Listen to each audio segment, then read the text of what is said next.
നമസ്കാരം.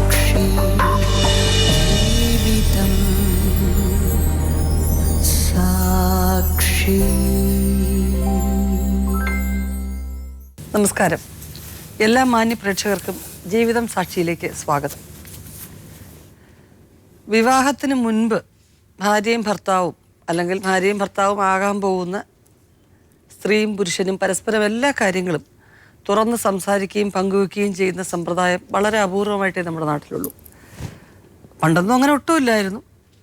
പിന്നെ കാലം പുരോഗമിച്ചപ്പോൾ പെണ്ണ് കാണാൻ ചടങ്ങിൻ്റെ കൂടെ ചെറുക്കനും പെണ്ണിനും എന്തെങ്കിലും സംസാരിക്കാനുണ്ടെങ്കിൽ സംസാരിക്കട്ടെ എന്നായി. അപ്പം പറയുന്ന ഭംഗിവാക്കുകളല്ല, അതിനും അപ്പുറത്തെ കടുത്ത അനുഭവങ്ങൾ രണ്ടുപേരുടെയും ജീവിതത്തിൽ ഉണ്ടായിട്ടുണ്ടാവാം. ഇതിലേതെങ്കിലും തുടങ്ങിൽ അത് അവരുടെ ജീവിതത്തെ ബാധിക്കുന്ന ഒത്തിരി സംഭവങ്ങൾ നമ്മൾ കേട്ടിട്ടുണ്ട്. എന്തുകൊണ്ട് നീ അതിന് മുൻപ് എന്നോട് പറഞ്ഞില്ല? അന്നത് നമ്മൾ തുറന്ന് സംസാരിച്ചപ്പോൾ ഇത്രയും പ്രധാനപ്പെട്ട ഒരു കാര്യം എന്നോട് എന്തുകൊണ്ടാണ് പറയാത്തത്? ഇന്നിവിടെ പരാതിക്കാരനായിട്ട് എത്തിയിരിക്കുന്നത് നെയ്യാറ്റിൻകരയിൽ നിന്നും ജിനുവാണ്. ജിനുവിൻ്റെ പരാതി, ഭാര്യ വിവാഹത്തിന് മുമ്പ് വളരെ പ്രധാനപ്പെട്ട പല കാര്യങ്ങളും തന്നോട് മറച്ചു വെച്ചു എന്നുള്ളതാണ്.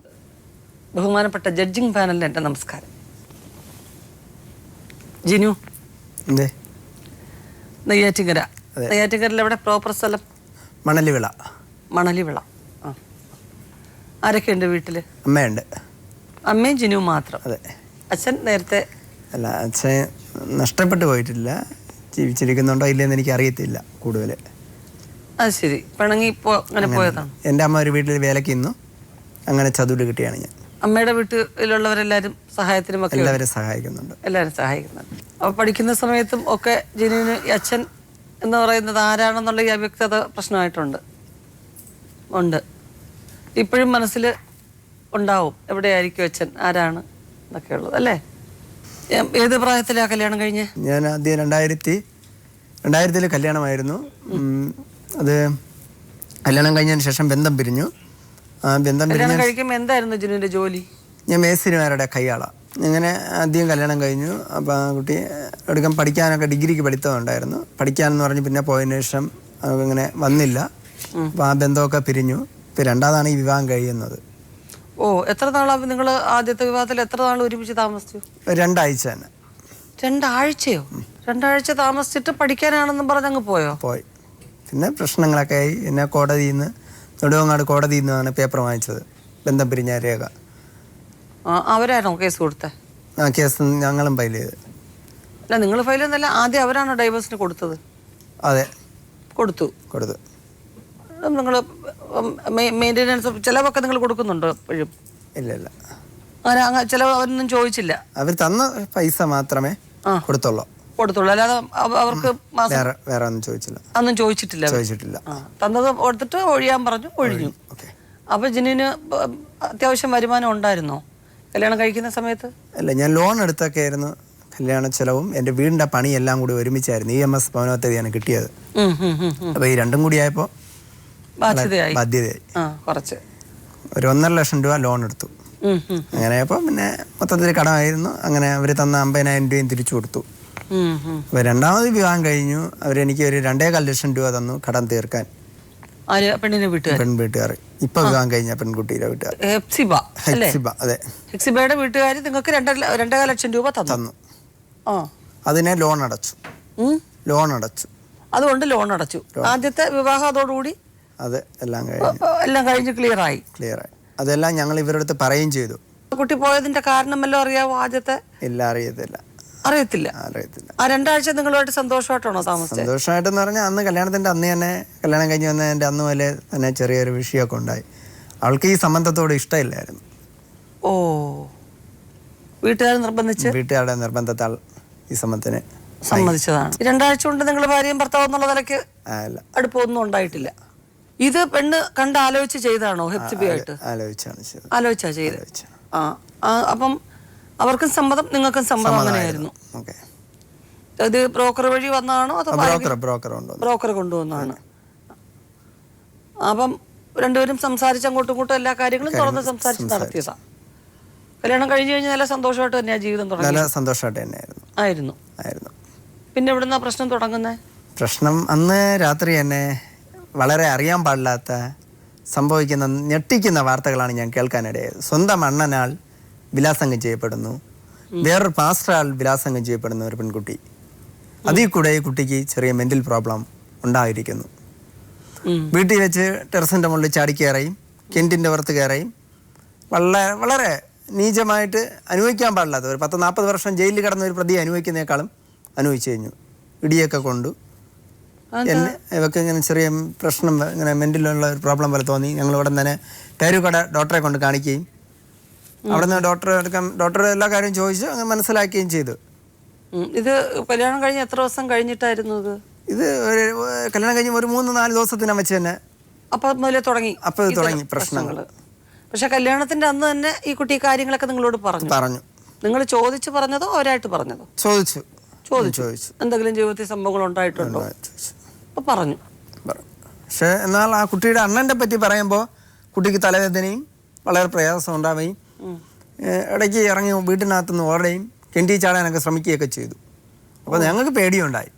ഇനി നാളൊരിക്കൽ പറയും ഞങ്ങൾ അടിച്ചു വന്ന് കിണറ്റി വിട്ടെന്നോ അല്ലെങ്കിൽ എന്തെങ്കിലുമൊക്കെ ചെയ്തെന്ന് പറയാൻ ജനങ്ങൾക്ക് അതേ പറ്റൂ. സംഭവം ഒരു വീടിനകത്ത് നടക്കുന്ന വിഷയം എന്താണെന്ന് അവരെ വീടിനകത്തല്ലേ അറിയാൻ പറ്റൂ. അപ്പം എൻ്റെ വീടിനകത്ത് എനിക്ക് ഇത് കണ്ടതിടത്തോളം എൻ്റെ കുഞ്ഞമ്മ, അതേപോലെ എനിക്കൊരു കുഞ്ഞമ്മ, മാനസികമായി ഒരു രോഗമുള്ള ഒരു കുഞ്ഞമ്മ എൻ്റെ വീട്ടിലുണ്ട്. ഞങ്ങൾ കല്യാണം കഴിച്ചൊന്നും കൊടുത്തിട്ടില്ല.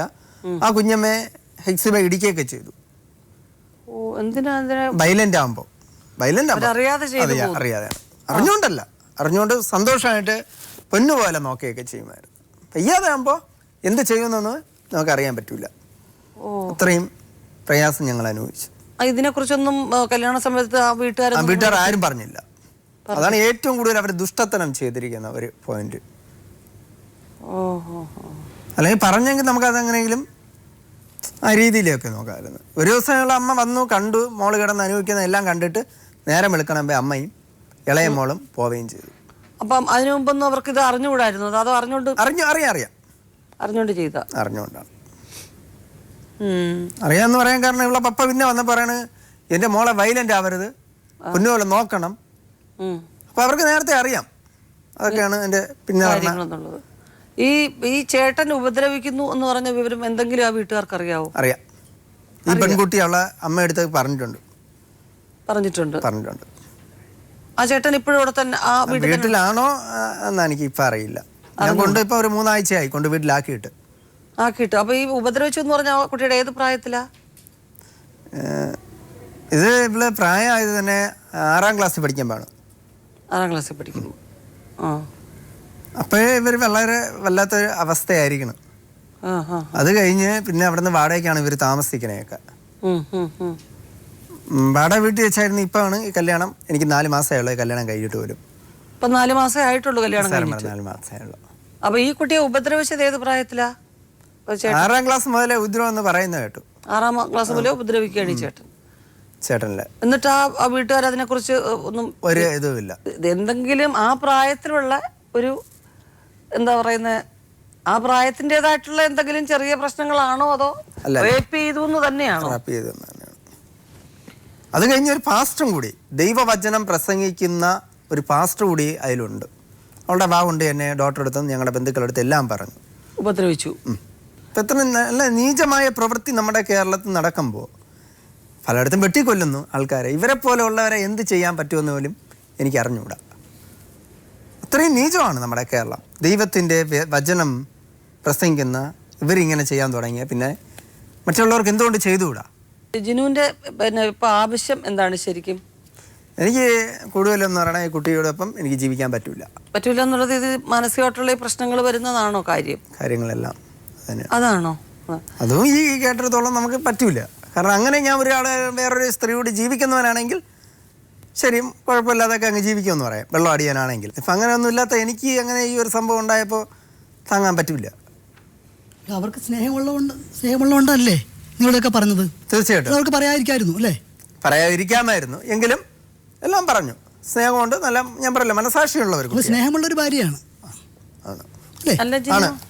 ഇപ്പം ജിനി ചോദിച്ചിട്ടാണോ അവര് ഇത് പറഞ്ഞിട്ടാണോ? മാനസികമായിട്ട് ഒരിത്തിരി വൈകല്യം ഒരു കുട്ടി എന്ന് പറയുമ്പോൾ ഇത് പറഞ്ഞതിനകത്ത് മുഴുവൻ സത്യം ഉണ്ടോന്ന് ജിനുവിന് തോന്നുന്നുണ്ടോ? സത്യമുണ്ട് മേഡം. മനോവൈകല്യമുള്ള ഒരു കുട്ടി പറയുന്ന 100% സത്യവും നമുക്ക് എങ്ങനെ ഉറപ്പിക്കാൻ പറ്റും? പരിശോധനകൾ നടത്താമല്ലോ. അല്ലെങ്കിൽ ആ കുട്ടിയെ ബലാത്സംഗം ചെയ്തിട്ടുണ്ടോ ഇല്ലെന്ന് ഇവിടെ എന്തെല്ലാം മാർഗമുണ്ട് കേരളത്ത്? എന്താണ് മാർഗം ഉള്ളത്? എനിക്കറിയില്ല മാർഗം. ഭർത്താവുമായിട്ട് ദാമ്പത്യം തുടങ്ങിയ ഒരു സ്ത്രീയെ വർഷങ്ങൾക്ക് മുമ്പ് റേപ്പ് ചെയ്യപ്പെട്ടിട്ടുണ്ടോ എന്നുള്ളത് ഇനിയിപ്പം മെഡിക്കൽ സയൻസിനകത്ത് എന്തെങ്കിലും അതിനകത്തുണ്ടോ എന്ന് എനിക്കറിയില്ല. അല്ലാതെ ഒരു കുട്ടിയാണ് അതുവരെ ഒരു ശാരീരിക ബന്ധത്തിൽ ഏർപ്പെടാതിരിക്കുന്ന ഒരു പെൺകുട്ടിയെ ഒരാൾ റേപ്പ് ചെയ്യപ്പെട്ടിട്ടുണ്ടോ എന്നുള്ളത് നമുക്കറിയാൻ പറ്റും. റേപ്പ് ആണെങ്കിൽ പോലും അവരുടെ ഭാഗത്ത് കൺസെന്റ് ഇല്ല. കൺസെന്റ് ഇല്ലെന്ന് മാത്രമല്ല, ഇതിപ്പം മാനസികമായിട്ട് കുഴപ്പമായ ഒരു കുട്ടി ഭർത്താവ് ഇപ്പോൾ ചോദിച്ചു, നിന്നെ ആരെങ്കിലും നശിപ്പിച്ചിട്ടുണ്ടോ, ആരെങ്കിലും ആയിട്ട് നീ ബന്ധപ്പെട്ടിട്ടുണ്ടോ എന്ന് ചോദിച്ചപ്പോൾ അവർ പറഞ്ഞു അത് അവരുടെ ഒരു ഹാലൂസിനേഷനാണോ, അവർ മനസ്സിൽ ചിലർക്ക് അങ്ങനെയുള്ള സംഗതികൾ ഉണ്ടാകാം. ഈ ഇടയ്ക്ക് വരെ എൻ്റെ അടുത്ത് ഞാൻ കല്യാണം കഴിഞ്ഞ് 4 മാസമായെങ്കിലും ഒരു 1-2 ദിവസം അവിടെ പോയപ്പോൾ എന്നോട് കൂടെ പറയാണ്, ഇവിടെ വേസ്റ്റിനല്ലടാ നീ ചമക്കണേന്ന്. സ്വന്തം സഹോദരൻ. അപ്പോൾ ഒന്ന് ചിന്തിക്കേണ്ടത്, എന്തായാലും പിന്നെ ജിനുവിന് നല്ല അറിവും പരിചയവും ഒക്കെ ഉള്ള ഒരാളെന്നുള്ള സ്ഥിതിക്ക് ആ സ്വന്തം സഹോദരൻ വേസ്റ്റ് എന്ന് സ്വന്തം സഹോദരിയെ പറയണമെങ്കിൽ അവൻ എന്തായിരിക്കും ആള്? തീരെ മോശപ്പെട്ട ഒരു സഹോദരിയാണെങ്കിൽ പോലും അവിടെ ഭർത്താവിനോട് ഒരിക്കലും ഒരു സഹോദരൻ പറഞ്ഞുകൂടാത്തൊരു വാക്കാണത്. അപ്പൊ കുഴപ്പം ആരുടെ ഭാഗത്തു നിന്നാണ് എന്ന് ചിന്തിക്കേണ്ടത് ജിനു. ഏതെങ്കിലും ഒരു സഹോദരൻ പറയും, ജിനുവിനൊരു പെങ്ങളുണ്ടെങ്കിൽ അവൾ വളരെ മോശപ്പെട്ട ഒരു സ്ത്രീയാണ് എങ്കിൽ പോലും അവളുടെ ഭർത്താവിനോട് നീ വേസ്റ്റിനെ അല്ലടാ ചുമക്കുന്നത് എന്ന് പറയൂ ജിനു? പറയില്ലല്ലോ. ഒരാങ്ങളെയും പറയില്ല. അങ്ങനെയാണെങ്കിൽ നമ്മുടെ സഹോദരി ഇപ്പൊ അങ്ങനെ ഒരു ചതിയിൽ പറ്റിയെങ്കിൽ നമ്മൾ പിന്നെ മറ്റൊരാളുടെ തലയിൽ കെട്ടിവെക്കാൻ ശ്രമിക്കുമോ?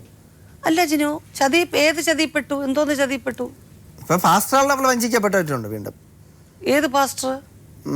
ഇവിടെ പാറശാലയിലുള്ള ഒരു പാസ്റ്റർ അവരെ വീട്ടിൽ റബ്ബറിന്റെ ഷീറ്റ് എടുക്കാൻ വരുമ്പോൾ ഈ കുട്ടിയെ ബലാത്സംഗം ചെയ്തിട്ടുണ്ട്. ആ കുട്ടി തന്നെയാണ് പറഞ്ഞത്. ഇല്ല ജിനു, എനിക്ക് ഈ കുട്ടിക്ക് മാനസികമായിട്ട് പ്രശ്നം ഉണ്ട് എന്ന് നിങ്ങൾ പറഞ്ഞ സ്ഥിതിക്ക് കാണിച്ചതേ ഉള്ളൂ. കൊണ്ട് കാണിച്ചതിന്റെ ബുക്കൊക്കെ എന്റെ കയ്യിലുണ്ട്. ഡോക്ടറെ കാണിച്ചു. ഡോക്ടർ എന്താ പറഞ്ഞേ? ഡോക്ടർ അവിടെ കിടത്താൻ പറഞ്ഞു. അപ്പൊ പിന്നെ ഞാൻ കിടത്താത്തതിന്റെ കാരണം ഇവളെ വീട്ടുകാരും ഇനി ഞാൻ കൊണ്ടുവന്ന് മനഃപൂർവ്വം കൊണ്ട് കിടത്തിയെന്നല്ലേ പറയും. എന്തെങ്കിലും സംഭവിച്ചാൽ പറയും അവളുടെ വസ്തുവിനോ അവളുടെ പണത്തിനു വേണ്ടിയോ മറ്റു രീതിയിൽ എന്തെങ്കിലും പണം കൊടുത്ത് സ്വാധീനിച്ച് കൊന്നതാണെങ്കിലും പറയാൻ ഈ കേരളത്തിൽ കഴിയും. ഇത്തരം കാര്യങ്ങൾ നിങ്ങളോട് പറയണമെങ്കിൽ ഇതിൽ 2 സംഗതികളെ നമുക്ക് ചിന്തിക്കാൻ പറ്റും. ഒന്നുകിൽ അത്രയും നല്ല മനസ്സുള്ളൊരു കുട്ടിയായിരിക്കണം. ഞാൻ ചോദിച്ചിട്ടാണ് പറഞ്ഞത്. ഞാൻ ഫോൺ വിളിക്കുമ്പോൾ ഒന്നും എൻ്റെ അടുത്ത് ഇത് ഇങ്ങനെ ഒരു കാര്യം പറഞ്ഞില്ല. നിങ്ങളല്ലേ ചോദിക്കേണ്ടത്? നിങ്ങൾ ഈ കല്യാണത്തിന്റെ അന്ന് രാത്രി നിങ്ങൾ ഈ ചോദിച്ചു എന്ന് പറയുന്നത് കല്യാണത്തിന് മുമ്പ് എനിക്ക് പറയണം എന്താണ് സംഭവിച്ചിട്ടുള്ളത്, അത് ആദ്യം പറയൂ എന്ന് നിങ്ങൾ ചോദിച്ചപ്പോഴേ മനസ്സിലാക്കണമായിരുന്നു. ഞാൻ പറഞ്ഞല്ലോ എന്നെ സംബന്ധിച്ചോളം സത്യസന്ധമായി ഞങ്ങൾ പറഞ്ഞതാണ്. ആദ്യം ഒരു വിവാഹം കഴിഞ്ഞ് ബന്ധം പിരിഞ്ഞ കാര്യങ്ങൾ വരെ അവളുടെ വീട്ടുകാരും അവളുടെ അമ്മ എന്നിട്ട് എന്ത് പറഞ്ഞെന്നറിയാമോ? ആരോടും പറയണ്ട, വിവാഹം കഴിഞ്ഞൊന്ന് ആരും അറിയരുതെന്ന്. അവര് പറഞ്ഞത് പറയണ്ട, മോനെ ഇരുന്നോട്ടെ, ആ കാര്യം അവിടെ നിൽക്കട്ടെ. ഇത് എൻ്റെ മോടെ ആദ്യത്തെ കല്യാണമായിട്ടിരുന്നത് അതൊരു കുറ്റമല്ല. നിങ്ങൾ ഇത്രയും സ്ട്രിക്റ്റായിട്ട് വളരെ കൃത്യമായിട്ട് കാര്യങ്ങൾ ചോദിക്കുന്നതാണെന്നുണ്ടെങ്കിൽ എനിക്കറിയണം. നിങ്ങൾ ഫോൺ ചെയ്തിരിക്കുന്നു, സംസാരിച്ചിരിക്കുന്നു, കല്യാണത്തിനിടയ്ക്ക് എന്തെങ്കിലും നിന്റെ ജീവിതത്തിൽ തെറ്റുകുറ്റങ്ങൾ സംഭവിച്ചിട്ടുണ്ടോ തുറന്ന് പറയുക. എന്നിട്ട് ചോദിച്ചിട്ടുണ്ടായിരുന്നു. ചോദിച്ചിട്ട് ഇവളൊന്നും പറഞ്ഞിട്ടില്ല. ഇങ്ങനെ ഒരു കാര്യം, പ്രത്യേകിച്ച് ഇത്തരത്തിലുള്ള കാര്യങ്ങൾ എന്ന് പറയുമ്പോൾ ഒരു പെൺകുട്ടിയെ സംബന്ധിച്ചിടത്തോളം അവരുടെ വീട്ടുകാർ ഒരാളിനോടും പറയല്ലേ എന്ന് പറഞ്ഞു വെച്ച് കാണും. അപ്പം നിങ്ങളോട് കല്യാണം കഴിക്കണ്ട എന്ന് പറഞ്ഞ സ്ഥിതിക്കോ, കല്യാണം കഴിച്ച കാര്യം പറയരുതെന്ന് പറഞ്ഞ സ്ഥിതിക്ക് ആ കുട്ടിയോട് ഇതൊന്നും പറയരുത്, ആവശ്യമില്ലാത്ത കാര്യം എന്ന് ആ കുട്ടിയോട് പറഞ്ഞിട്ടുണ്ടാവും. അതിനൊരു ഭയം കാണും. നിങ്ങൾ അവളുടെ ആളായി, ഇനി നിങ്ങളാണ് സംരക്ഷകൻ എന്ന് തോന്നിയതിന് ശേഷം നിങ്ങളെല്ലാം സ്വീകരിക്കും, എല്ലാം അംഗീകരിക്കും എന്ന് വിചാരിച്ചിട്ടാണ് അതൊക്കെ പറഞ്ഞിരിക്കുന്നത്. സത്യമാണോ എന്ന് പോലും ഞാനിപ്പോഴും വിശ്വസിക്കുന്നില്ല. കാരണം ഈ വൈകല്യമുള്ളൊരു കുട്ടിയായതുകൊണ്ട്, മാനസികമായിട്ട് സുഖമില്ലാത്ത കുട്ടിയായതുകൊണ്ട് സത്യമാണെന്നൊന്നും എനിക്ക് വിശ്വാസമില്ല. അപ്പോൾ എവിടെയൊക്കെയോ ഒരു ചെറിയ അക്ഷരത്തെറ്റും കാര്യങ്ങളൊക്കെ ഉണ്ട് ജിനു. എനിക്ക് പറയുന്ന കാര്യങ്ങൾ ഒരുപക്ഷെ നിങ്ങൾ കേട്ട കഥയിൽ നിങ്ങൾ ധരിച്ചിരിക്കുന്നതിൽ പറ്റിയ കുഴപ്പങ്ങളാണോ എന്താണെന്നൊന്നും എനിക്ക് അറിഞ്ഞുകൂടാ. നിങ്ങളുടെ ഭാര്യയും ഈ ആങ്ങളെയും അല്ലാതെ മറ്റാരെങ്കിലും നിങ്ങളോട് ഈ കാര്യം പറഞ്ഞോ? ഇല്ല. എന്നിട്ട് ഞങ്ങൾ ഇവരെ വീട്ടിൽ വിളിച്ചു കൂട്ടി. ഇവിടെ സഭയിലെ പാസ്റ്റർ, കുറെ രാഷ്ട്രീയക്കാർ എല്ലാവരും ഇരിക്കപ്പെട്ട് ഇവള് സത്യം പറഞ്ഞു. ഇങ്ങനെ ചേട്ടനാൽ പീഡിപ്പിച്ചു, അമ്മയ്ക്ക് അറിയാം, വീട്ടുകാർക്കൊക്കെ അറിയാമെന്ന് അവള് തന്നെയാണ് ഇവള് പലപ്പോഴും എല്ലാവരും മുമ്പ് വെച്ചാണ് പറയുന്നത്. എന്നിട്ട് പലപ്പോഴും ഇവളെ വീട്ടിൽ നിന്ന് ഓടി രക്ഷപ്പെടാൻ വേണ്ടി ശ്രമിച്ചിട്ടുണ്ടെന്നും പറയുന്നു. അപ്പൊ ആ ചേട്ടൻ അവിടെ ഉണ്ടായിരുന്നോ ഇത് പറയുമ്പോ? ഇല്ലായിരുന്നു, ചേട്ടൻ ഇല്ലായിരുന്നു. എന്നിട്ട് ഈ കൂടിയ ആൾക്കാരൊക്കെ എന്ത് പറഞ്ഞു? എന്നിട്ട് പറഞ്ഞു, നിന്റെ ഒരു സഹോദരിയാണെങ്കിൽ വന്നു പോയെങ്കിൽ നീ അങ്ങ് ക്ഷമിക്കൂടെ എന്നൊക്കെ ഉള്ള ചോദ്യങ്ങളെ ചോദിച്ചുള്ളൂ. പാസ്റ്റർ, അവളെ സഭയിലെ പാസ്റ്റർ എന്നാണ് അറിയുന്നത് ഇങ്ങനെയൊക്കെ സംഭവം നടന്നെന്ന്. ഞാൻ ഫോൺ വിളിച്ചപ്പോൾ ഞാൻ ഒരുപാട് ന്യായമായ ഇല്ലാത്ത രീതിയിൽ സംസാരിച്ചു പാസ്റ്റർ അടുത്ത് സംസാരിച്ചു, ഇവൾ അമ്മയടുത്ത് സംസാരിച്ചു. കാരണം ഇവളുടെ ഈ വയലൻ്റ് ആവുന്ന കണ്ടപ്പോൾ തന്നെ ഞാൻ തന്നെ പേടിച്ചു പോയി. എന്തെങ്കിലും സംഭവിച്ചു കഴിഞ്ഞാൽ അവരെല്ലാം പറയും നമ്മളെ തന്നെ കുറ്റക്കാരാവും. അതുകൊണ്ട് ഞാൻ വളരെ നീചമായിട്ട് ദൈവത്തിന് നിരക്കാത്ത വാക്കുകൾ ഞാൻ പറഞ്ഞു. അവളുടെ അമ്മയെ ഞാൻ ചീത്തയൊക്കെ വിളിച്ചു. അല്ല, ഈ പെൺകുട്ടി പറഞ്ഞ കഥ നിങ്ങൾ പൂർണ്ണ വിശ്വസിച്ച് പോവുകയാണ്. നിങ്ങളത് ശരിയാണോ എന്ന് പുറത്ത് അയൽവക്കത്തൊക്കെ ഒന്ന് പോയി അന്വേഷിച്ചില്ല? അയൽപക്കം എന്ന് പറയുമ്പോൾ ഇവർ വന്നിരിക്കുന്ന വാടക വീടാണ്, സ്വന്തം സ്ഥലം നമുക്ക് അറിയില്ലായിരുന്നു. ആ വീട്ടിൽ വെച്ചൊന്നും സംഭവിച്ചിട്ടില്ല. അതിന് മുമ്പ് ഒരു ആദ്യം താമസിച്ചിരുന്ന സ്ഥലത്തുനിന്നാണ് സംഭവങ്ങൾ വളരെ നീചമായി. ഈ വാടക വീട്ടിൽ അവർ വന്നിട്ട് എത്ര നാളായിട്ടുണ്ടാവും? അപ്പം എനിക്ക് അതും കൂടുതലായിട്ട് അറിയില്ല. നിങ്ങളൊന്നും അന്വേഷിക്കാതെയാണ് അപ്പൊ കല്യാണം നടത്തിയത്? അങ്ങനെയല്ല, എല്ലാം അന്വേഷിക്കുന്ന അവിടെ വാടക വീട്ടിൽ വന്ന് അവർ വാടകയ്ക്ക് താമസിക്കുന്നതെന്ന് പറഞ്ഞു. 1 വർഷം എന്തോ ആയെന്ന് പോലും അത്രയും ഇത് ആണെന്ന് തോന്നുന്നു. അവളെ വിളിച്ചവർക്ക് എവിടെ കാര്യം കേൾക്കാൻ പറ്റുമോ? അപ്പം ഞാൻ ഇങ്ങനെ അവിടെ ചെന്ന് നാട്ടുകാരോട് ചോദിച്ചു, കുട്ടി നല്ല കുട്ടിയാണ്, നല്ല മര്യാദയുള്ള കുട്ടിയാണെന്നൊക്കെയാണ് നാട്ടുകാർ പറഞ്ഞു. അപ്പം നമുക്ക് കൂടുതൽ ശരിയാണല്ലോ, അത് ശരിയായിരിക്കില്ലേ? നാട്ടിൽ പറയണമെങ്കിൽ ശരിയായിരിക്കില്ലേ? അവർക്ക് നിങ്ങളുടെ താല്പര്യം എന്താണ്? നാട്ടുകാർ പറയണ എല്ലാം താല്പര്യം ഇപ്പൊ സത്യസന്ധമാണെന്ന് നാട്ടുകടപ്പ്. നമ്മൾ അങ്ങനെ അന്വേഷിക്കുന്നില്ല നാട്ടുകടപ്പ്. അത് നാട്ടുകടപ്പ്. പക്ഷെ ഇപ്പൊ സ്വന്തം വീടിനകത്ത് എന്തൊക്കെ നടക്കണം സാറിന് പറയാം. ആരും മോശം പറഞ്ഞില്ലല്ലോ താങ്കളോട് കല്യാണത്തിന്? ഞാൻ ചോദിച്ചത് സാറിന്റെ വീട്ടിൽ എന്താണ് നടക്കുന്നത്? എന്റെ വീട്ടിലെ കാര്യമല്ലേ, നിങ്ങൾ ഈ കാര്യം പറയൂ. അതെ തന്നെ. അപ്പൊ എന്റെ വീട്ടിൽ നിങ്ങൾ ആ കുട്ടീനെ കല്യാണത്തിന് മുമ്പ് ചെന്ന് കണ്ട് സംസാരിച്ചിട്ടുണ്ട്. അപ്പൊ നിങ്ങൾക്ക് ആ കുട്ടി മോശപ്പെട്ട ഒരു കുട്ടിയാണോ അല്ലെങ്കിൽ തോന്നിയിട്ടില്ല. കാരണം എനിക്ക് തോന്നാൻ പറ്റാത്ത ഞാൻ ആ രീതിയിൽ ജീവിച്ചിട്ടില്ല. നിങ്ങൾക്ക് തോന്നിയിട്ടില്ല ഈ കുട്ടിക്ക് മെന്റൽ ആയിട്ടുള്ള അല്ലെങ്കിൽ മാനസികമായിട്ടുള്ള വിഭ്രാന്തി ഉണ്ടെന്ന് നിങ്ങൾക്ക് തോന്നിയിട്ടില്ല. അത് ശരി. പിന്നെ നിങ്ങള് ആദ്യത്തെ വിവാഹമോചനം നടത്തിയെന്ന് പറഞ്ഞില്ലേ? വിവാഹമോചനം നടത്തി കോടതി മുഖാന്തരം അല്ലേ? നെടുവങ്ങാട്. അപ്പൊ പൈസ കൊടുക്കാൻ പറഞ്ഞിരുന്നു കോടതി. എത്ര പൈസ കൊടുക്കണോ? ആർക്ക്? അവിടെ അന്നോ അന്ന് അവർ തന്ന 50,000 രൂപ കൊടുക്കും. 50,000 കൊടുക്കും. അപ്പൊ നിങ്ങൾക്ക് പൈസക്ക് ആവശ്യം ഉണ്ടായിരുന്നു? പൈസക്ക് ആവശ്യമില്ല. ആ പൈസ കൊടുക്കണ്ടേ? നിങ്ങളുടെ കയ്യിലൊന്നും ഇല്ലല്ലോ. ഇല്ലായിരുന്നു, ഞാൻ ലോൺ വെച്ച് തന്നെ എടുത്ത് കൊടുത്തു. അല്ലല്ലോ, നിങ്ങൾ ഈ ഇവർ തന്ന പൈസ വെച്ചില്ലേ കൊടുത്തു? ലോൺ എടുത്താണ് ഞാൻ അവരുടെ ഇവർ തന്ന പൈസ കൊണ്ട് ലോൺ അടച്ചു. ഇവർ തന്ന പൈസ കൊണ്ടാണ് ഞാൻ ലോൺ അടച്ചു. യാഥാർത്ഥ്യമാണ്. സാമ്പത്തികമായിട്ടുള്ള ഒരു കാര്യം എന്നതാണ്. പിന്നെ എന്ന് പറയുന്നത് ഇതിനകത്ത് പിന്നെ ഞാൻ അങ്ങനെ ജീവിച്ചിട്ടില്ലല്ലോ, ഇങ്ങനെ ജീവിച്ചിട്ടില്ലോ എന്ന് പറയുമ്പോൾ ഇനി ഒരു കാര്യം ആലോചിക്കണം. ഈ ജനനവും മരണവും വിവാഹവും മായ്ക്കാനേ പറ്റാത്ത നിയോഗങ്ങളാണ്. ഒരിക്കൽ സംഭവിച്ചാൽ സംഭവിച്ചു. അങ്ങനെ സംഭവിച്ചിട്ടില്ല എന്നവൻ ഡിലീറ്റ് ചെയ്ത് കളയാൻ പറ്റത്തില്ല, മൊബൈലിൽ ഡിലീറ്റ് ചെയ്ത് കളയുന്ന പോലെ. ആ ഹെപ്സിബ എന്ന് പറഞ്ഞ സ്ത്രീ നിങ്ങളുടെ ഭാര്യയാണ്. നാളെ വിവാഹമോചനം നടത്തിയാലും നിങ്ങളുടെ ജീവിതത്തിൻ്റെ ചരിത്രത്തിൽ നിങ്ങളുടെ ഭാര്യ എന്നവിടെ കിടക്കും. നിങ്ങൾ പറയുന്ന ഓരോ വാക്കുകളും ഒരു ഭർത്താവ് എന്നുള്ള നിലയ്ക്ക് ആ സ്ത്രീയെ അപമാനിക്കുന്ന മുഴുവൻ ഒരു പുരുഷൻ എന്ന നിലയ്ക്ക് നിങ്ങളുടെ പരാജയമാണ്. അതാദ്യം മനസ്സിലാക്കണം. ഒരു മോശപ്പെട്ട സ്ത്രീ അല്ല പെൺകുട്ടി. പറഞ്ഞ ഹെപ്സിബ എന്ന് പറഞ്ഞ പെൺകുട്ടിയുടെ കുടുംബം എങ്ങനെ കഴിയുന്നു? സമ്പത്തിലാണോ അവർ കഴിയുന്നത്? 2.25 ലക്ഷം രൂപ നിങ്ങൾക്ക് ഒരു കടവും കാവലും വാങ്ങിച്ച് നിങ്ങൾക്ക് തന്നു. ഇപ്പൊ അവരെങ്ങനെ കഴിയുന്നു? ഇപ്പം വാടക വീട്ടിലാണ് താമസിക്കുന്നത്. എങ്ങനെ ആഹാരവും കാര്യങ്ങളൊക്കെ എങ്ങനെ നടക്കുന്നു? അവിടെ പപ്പ ചായക്കടയിലാണ് പോകുന്നത്. എങ്ങനെ അവരുടെ വീട്ടിൽ 3 നേരം നല്ലോണം ഉണ്ടും ഉറങ്ങിയും കഴിയുകയാണോ? അറിയില്ല. നിങ്ങൾക്ക് ഒരുപാട് കാര്യങ്ങൾ അറിയില്ല. ഈ കേസിൽ നിങ്ങൾക്ക് അറിയില്ല. മനോവൈകല്യമുള്ള ഒരു കുട്ടി, അവള് സംസാരിച്ചിരിക്കുന്ന കാര്യത്തിനകത്ത് ഒരുപാട് കാര്യങ്ങൾ ഇതൊന്നും സംഭവിക്കാത്ത കാര്യങ്ങളായിരിക്കും, സങ്കല്പിച്ച് പറയുന്ന കാര്യങ്ങളായിരിക്കും, അല്ലെങ്കിൽ സംഭവിച്ചതായിരിക്കാം. എങ്കിൽ പോലും ഞാൻ പറയട്ടെ, കല്യാണം കഴിഞ്ഞ് കഴിഞ്ഞ് നിങ്ങൾക്ക് 4 മാസം കഴിഞ്ഞ് നിങ്ങൾക്ക് ഭ്രാന്ത് വന്നിരുന്നെങ്കിൽ ആ കുട്ടി എന്ത് ചെയ്യണമായിരുന്നു? എന്ത് ചെയ്യണം? ഒരു അപകടം ജീവിതത്തിൽ ഒരു അസുഖം വന്നുപോയി, എന്ത് ചെയ്യണം? നിങ്ങൾക്കൊരു ക്യാൻസർ വന്നു, അല്ലെ നിങ്ങൾക്കൊരു എയ്ഡ്സ് വന്നു, നിങ്ങൾക്കൊരു ഭ്രാന്ത് വന്നു, ഇത് മറച്ചു വെച്ച് നേരത്തെ ഉണ്ടായിരുന്നു എന്നും പറഞ്ഞാൽ എന്ത് ചെയ്യണമായിരുന്നു ആ പെൺകുട്ടി? ഒന്ന് പറയൂ ജിനു, ഒന്ന് സത്യസന്ധമായിട്ട് പറയൂ. എന്താണ് ചെയ്യേണ്ടത്? ഇതൊക്കെ ജീവിതത്തിൽ സംഭവിക്കുന്ന ഒരു അപകടങ്ങളല്ലേ ജിനു? ഞാൻ നേരത്തെ പറഞ്ഞു നിങ്ങളോട്, നമ്മൾ മനസ്സുകൊണ്ട് ഒരു ഭർത്താവിനെയോ അല്ലെങ്കിൽ ഭാര്യയോ വഞ്ചിച്ച്, അവളെ വഞ്ചിച്ച് അവളറിയാതെ ഒരു ദുർനടത്തം ചെയ്യുന്നു, അല്ലെങ്കിൽ വേറെ ഒരാളുമായിട്ട് ബന്ധം ഉണ്ടാക്കുന്നു എന്ന് പറഞ്ഞാൽ അത് വഞ്ചനയാണ്. അതൊരു വഞ്ചനയാണ്. വർഷങ്ങൾക്ക് മുമ്പ് നടന്ന കാര്യം അവള് കല്യാണത്തിന്റെ അന്ന് രാത്രി ഭർത്താവിനോട് തുറന്ന് പറഞ്ഞെന്ന് പറഞ്ഞപ്പോൾ അവള് നല്ലവളാണ്. അതിനകത്ത് പറയാൻ യാതൊരു സംശയവും വേണ്ട. നിങ്ങളുടെ ജീവിതത്തിൽ നിങ്ങളുടെ ഒരാണാണ് നിങ്ങൾ. എത്ര പ്രായമുണ്ട് നിങ്ങൾക്ക്? 30 വയസ്സ്. എന്തെല്ലാം സംഭവങ്ങൾ നടന്നിട്ടുണ്ടാവും? അതിനുശേഷം ഞാൻ എന്നിട്ട് വിളിക്കും, എൻ്റെ ദേഹത്ത് ആരും ഇങ്ങനെ തടവിട്ട് പോവാരെന്ന് എനിക്ക് അറിഞ്ഞൂടായിരുന്നു. ഞാൻ പറയും, അമ്മ എൻ്റെ ദേഹത്ത് ആരോ തടവിട്ട് പോയി, ആരെന്ന് എനിക്ക് അറിഞ്ഞൂടാ അമ്മ, അമ്മ ഓടി വരി, അമ്മ ഒന്ന് കിടന്ന് വിളിക്കും. 4-5 പ്രാവശ്യം വിളിക്കും. പിന്നെയും വിളിക്കും ഞാൻ കിടന്ന്. ഞാൻ എന്നിട്ട് കട്ടിലെന്ന് എനിക്ക് ഇടി വരെ കിട്ടിയിട്ടുണ്ട് എൻ്റെ കാല് മുട്ടിൽ. ആ സമയം ബാക്കി ആഹാരവും കാര്യങ്ങളും അതുപോലെ ആഹാരത്തിന് എല്ലാം കടം തന്നെ. ഇങ്ങനെ വ്യഞ്ജനക്കടകളിലൊക്കെ അവിടെ നമ്മൾ ആ കിഴാറ് ദേശത്തെന്ന് പറയുന്നിടത്ത് അവിടെ മൊത്തം എല്ലാം കടം തന്നെ. റോഡിലിറങ്ങി ഒരു സാധനം വാങ്ങിക്കാൻ പാടില്ല. ഇന്ന് പപ്പ കരഞ്ഞും കൊണ്ട് വന്ന് ഒരു ഹോട്ടലിൽ നിന്നെങ്കിലും എച്ച് പാത്രം കഴുകിയാണ് നമ്മളൊക്കെ വളർത്തിയത്. കുഞ്ഞുനാളിൽ എനിക്ക് തിന്നാൻ പോലും ആഹാരത്തിന് ഞാൻ ഇറന്നിട്ടുണ്ടായിരുന്നു.